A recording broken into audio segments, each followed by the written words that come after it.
Railroads of Indianapolis. Let's say that you were to drive completely around 465.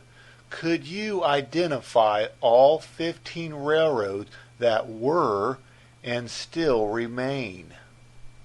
Now, if some of you don't know, Indianapolis and its surrounding areas have somewhere around 1.2 or 1.4 million as its population. There is a lot of people living in the Indianapolis area. So the first railroad that we want to look at is the old Peoria and Eastern.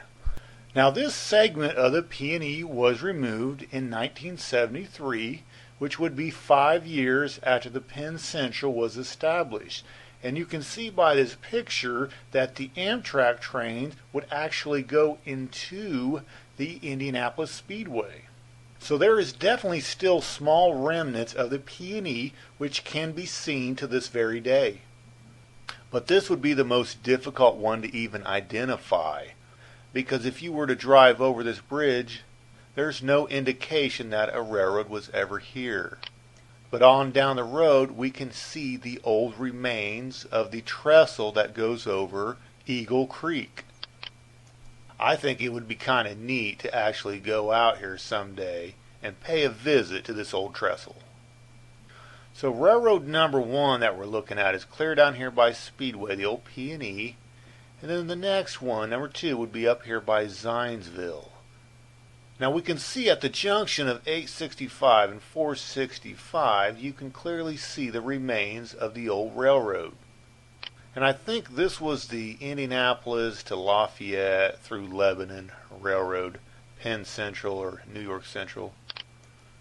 Now south of 465, these rails are still in service and being used by, I do believe, CSX. In fact, there is multiple businesses using this line.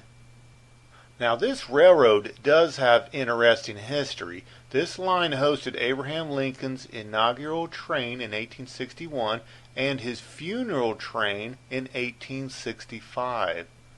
It was abandoned in 2 stages, Lebanon to Zionsville in 1976, and I have an uncle that actually helped tear up the tracks when he was in his 20s, I do believe.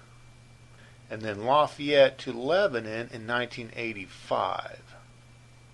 So railroad number 3, as we drive down 465, we can see the old Monon, which is now the Monon Trail. So this line came up from Indianapolis through Westfield, curved around to Sheridan, and then on up to Frankfort. Now according to some articles online, this Indianapolis to Frankfort Monon was actually torn up in multiple stages over multiple years, but I don't know how true that actually is. So this article says that the Monon segment had been fought over for years to convert into a trail. Now something else that's interesting about this article, it says it has been reported that the Indiana High Rail tried to make a go for this segment from Indianapolis to Westfield for a short period of time before the rails were removed. So the city really wanted to make a walkway Monon Trail, and some company called the Indiana High Rail wanted to buy it and continue using it. Now I don't know if this is true or how this is even possible, because you would think that the railroad right-of-way would stay in place before it would be destroyed and used as a trail, so I don't really know how true this is.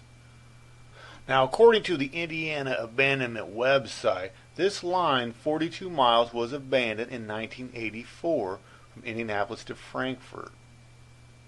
And as we continue our journey around 465, we're going to drive over the old Nickel Plate Road that ran from Tipton, Indiana down into Indianapolis, and it can be seen off of the Castleton exit.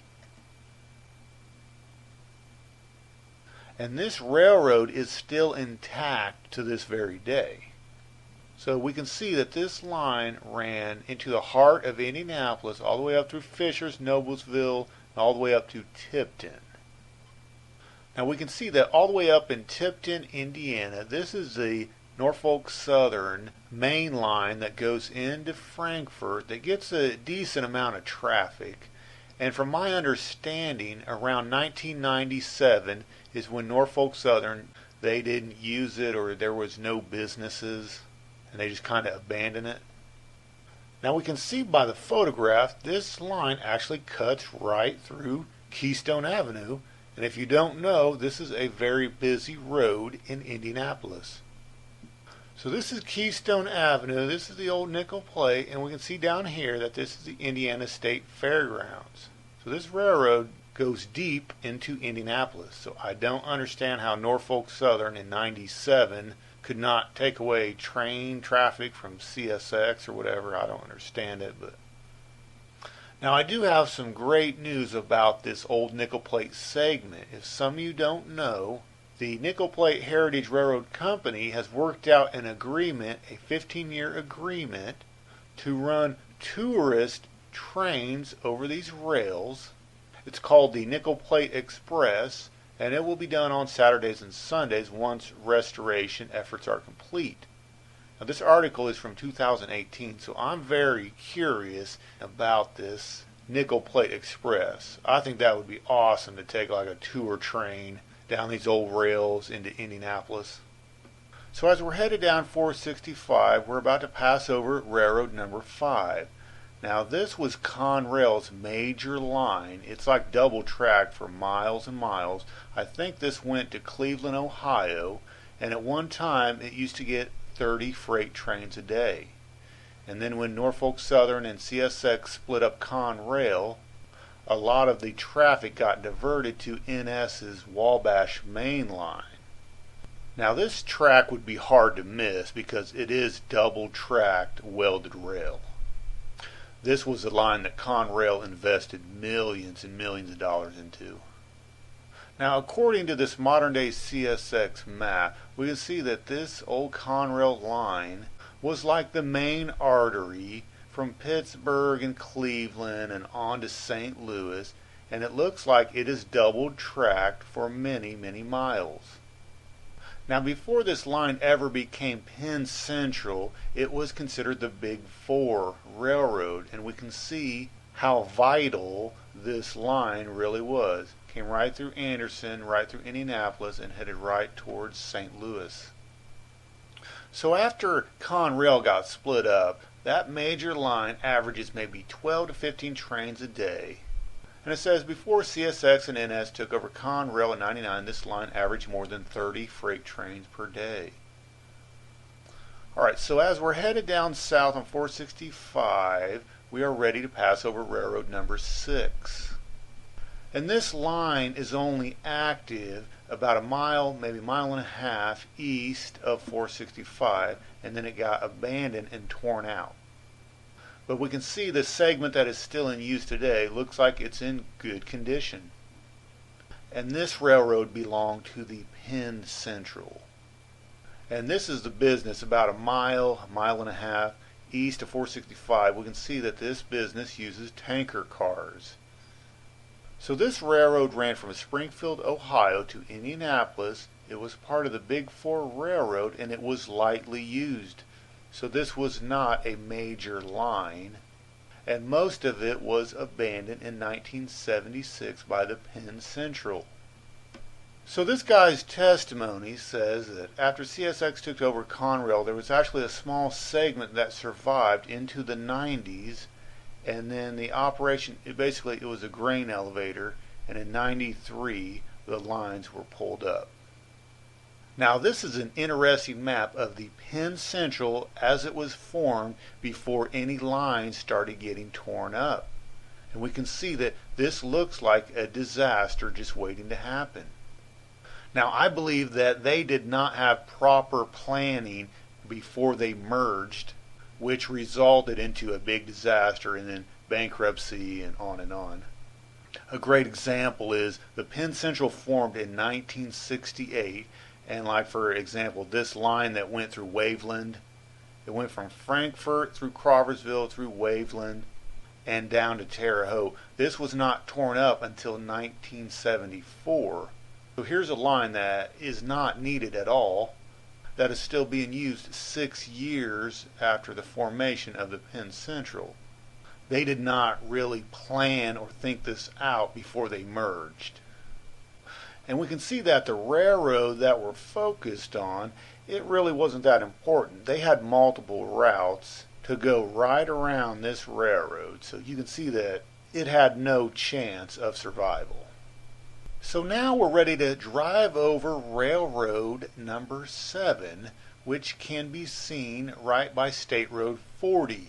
Now this is an abandoned line that was operated by Conrail and removed in the early 80s. We can see that the tree line, you can actually see where it spurs off in 2 directions. And then west of 465 we can see there is a large train yard, and I assume that this is owned by CSX, since it does link on to the old B&O, which is owned by CSX right here. Now what I did notice about these photographs is it looks like the bridge that used to allow the railroad to pass under has been filled in. If you notice, both of these bridges apparently have been filled in. Now we can see that east of Cumberland, we can see the tree line that has grown around the old roadbed.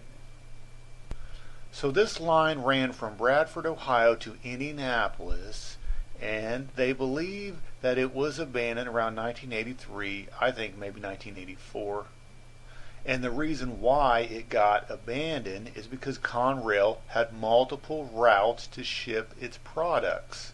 It could just easily go right around this railroad. Now this guy named Tom from Gettysburg, Ohio, he's got a pretty upsetting testimony. When he was in college, he got stopped by a very slow moving train. He believes around 1972 to 1975. And what he noticed was they were tearing up the tracks behind the train. And it was obviously the last train ever to go down this line. Now something that's interesting about this particular line is the Pennsylvania map before the Penn Central merger. You can tell that this was an important railroad. But after the merger, this railroad wasn't even needed. So that means back in the early 1960s, people in these small towns got to witness probably a large amount of train traffic. And then by the 1970s, it was probably dead. So railroad number 8, this would be the B&O Railroad from Indianapolis to Cincinnati. That goes through Rushville. And this is right off of State Road 52, which is called Brookville Road. And this is welded rail. And from the pictures that I've seen of the railroad, it seems to be maintained very well. Now, according to the CSX official map, this line is a low-density line, which means it doesn't get much train traffic. But yet, I called a business in Rushville just today to ask this lady, how often do you see a train go by this railroad? And she said, oh, about 2 to 3 times a day. So it makes me wonder if this map is old or they have picked up more train traffic in the last few years. Because we can see by the chart that the black line would be the bottom of the barrel, the lowest tonnage. Now this article was taken from 2011, where they captured trains on the old B&O, and it looks to me like they get a decent amount of train traffic. I mean, these are nice sized trains. I remember seeing a train on this track back in maybe 1988 or 89. I remember it had welded rail, and it seemed to me like the train was maybe 50 train cars long, and it was going about 40 miles an hour. I absolutely remember it. Now this is a picture taken from Rushville, and we can see the welded rail, and it is taken care of, and according to the business that I called, it gets about 2 to 3 trains a day. So it is doing well. It's just a tragedy that they tore up the B&O Railroad that was west of Indianapolis towards Decatur.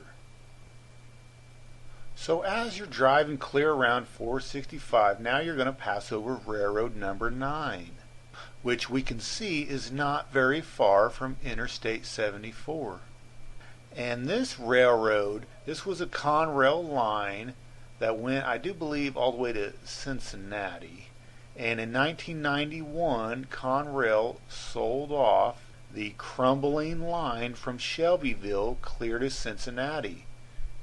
Now, as we can see from the photographs, underneath 465, this segment that goes to Shelbyville looks like it is in excellent condition. It kind of looks like welded rail.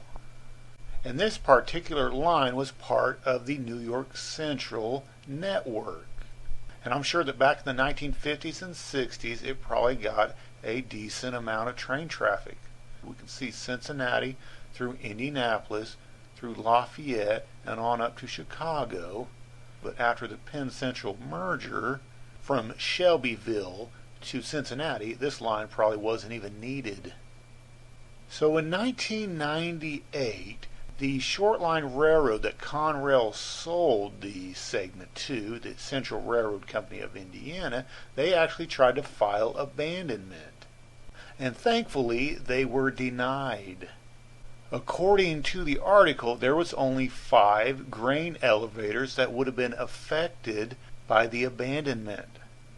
Now, this is one of those incredible stories that has a good ending. So they got denied abandonment. They had to keep this rusty old worn out railroad, and then a few years later, guess what emerges onto their line? It's the Honda manufacturing plant right outside of Greensburg, Indiana. And now they're making millions of dollars in profit a year. I actually remember on the news when this plant came to Indiana, everyone was all excited. Now we can see that the short line railroad that Conrail sold to, the CIND, it actually got bought out by the G&W in 2012. Now normally when a railroad files for abandonment, it doesn't end well, the tracks get torn up, but this seemed to turn out great. And I'm sure that the city of Greensburg was very grateful that that railroad never got torn up, because Honda would have never put their plant there in the first place. So things seem to turn out well. And as we're driving towards the bottom or the south side of 465, we are passing over railroad number 10. And this is very close to Southeast Street, which is right where that large IMAX is at. Now this is the railroad that CSX has increased a lot of traffic. It actually belongs to the Louisville and Indiana Railroad, but CSX has spent like $100 million and they're doing like, I don't know, 10 or 15 freight trains a day. And I think they put down like welded rail and all kinds of good stuff. Now we can see right here, this is new ties. You can always tell when new ties have been put down because they stand out like a sore thumb. So we can see that the quality of this railroad has obviously increased. Now what's interesting about this railroad, this was an old Conrail line that was probably ran down and they didn't want it anymore, so it turned into like a short line. And then years later, it is now a gold mine. And this railroad belonged to the Pennsylvania. And there's no doubt that back in the 50s and 60s, this was probably an important railroad. This was a main line. So this is an article talking about this railroad that is now a gold mine. Expect more longer trains to run through Louisville. And train lengths may increase up to 14,000 feet. So 1 mile is roughly 5,200 feet. So imagine a freight train that's a little over 2.5 miles long. Now, how this is even legal, I do not know. But we can see in the article, CSX is spending around $100 million to increase the quality of this railroad. Now, what I heard in another article is that this train track is going to get somewhere around 22 freight trains a day.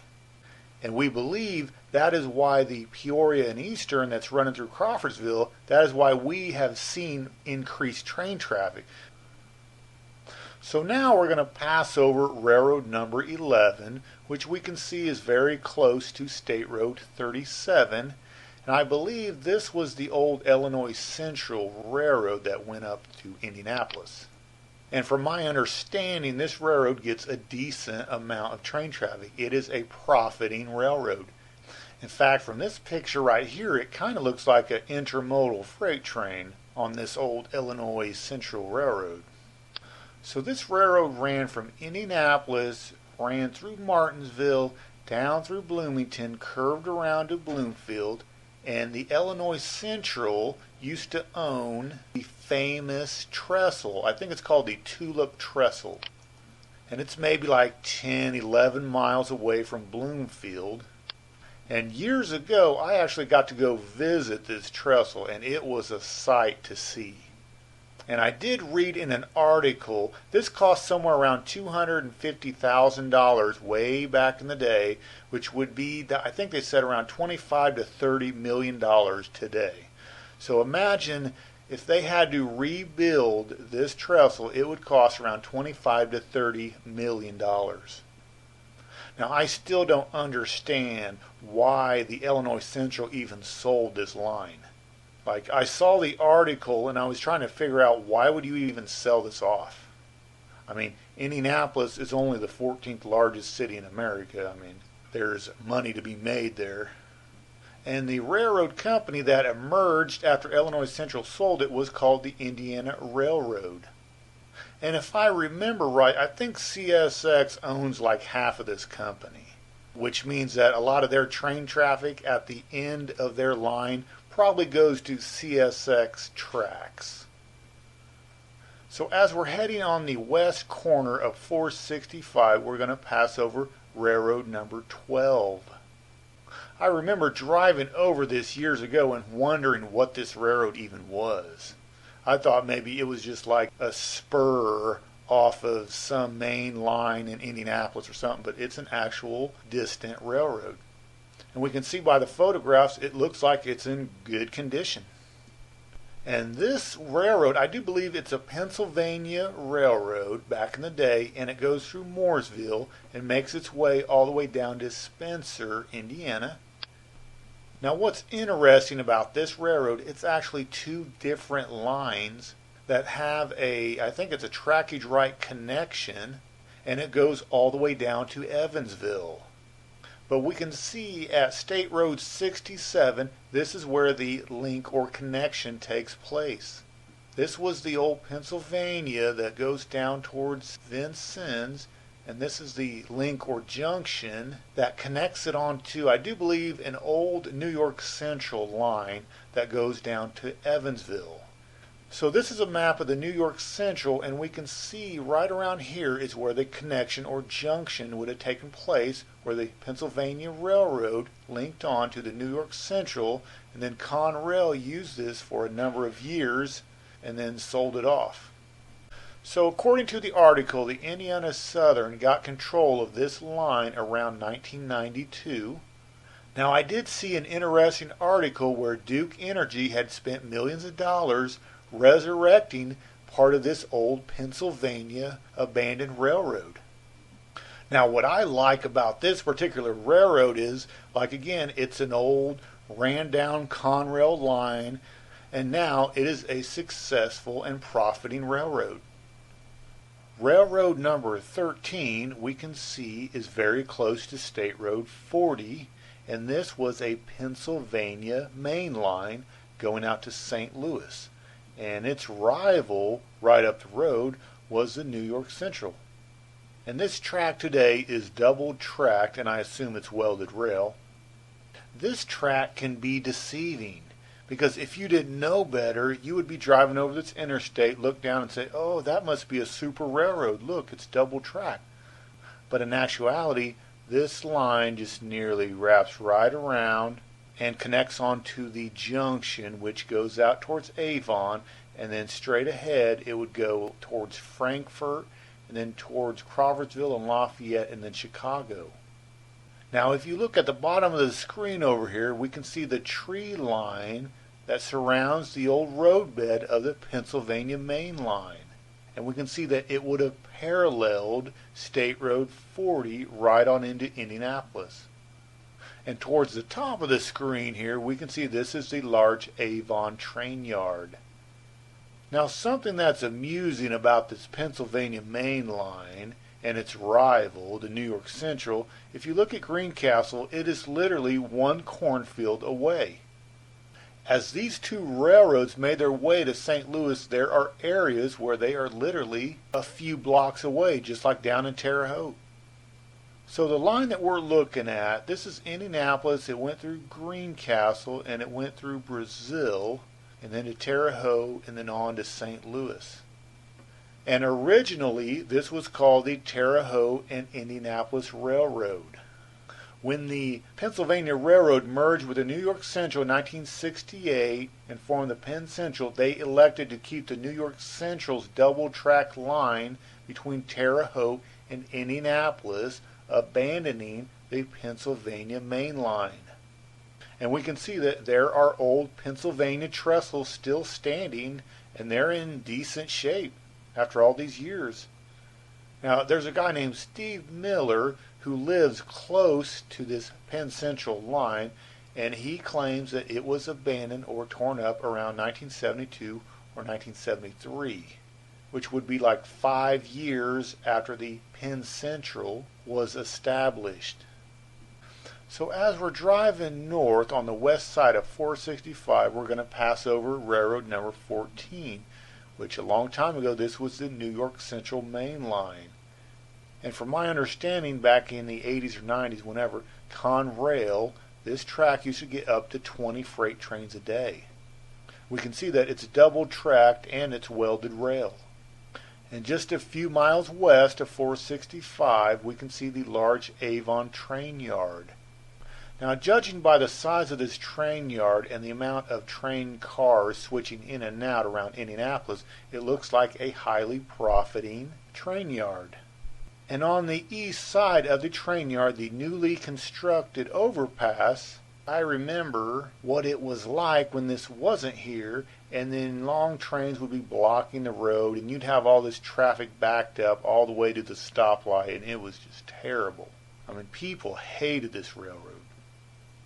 So judging by the modern-day CSX map, this main line gets maybe around 15 freight trains a day. So it does not get the train traffic that it once did under Conrail, because NS took a lot of that business from Ohio and rerouted it on its Wabash main line.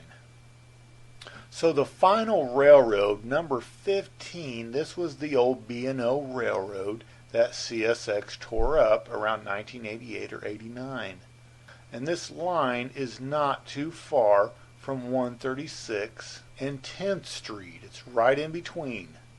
Now, the reason why this abandonment upsets me is because the B&O had spent a lot of money upgrading this line. It was in great condition.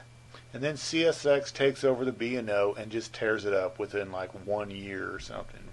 Now, something you notice about this old B&O main line to like Decatur or Springfield is from Indianapolis all the way to North Salem, it is like a perfectly straight line.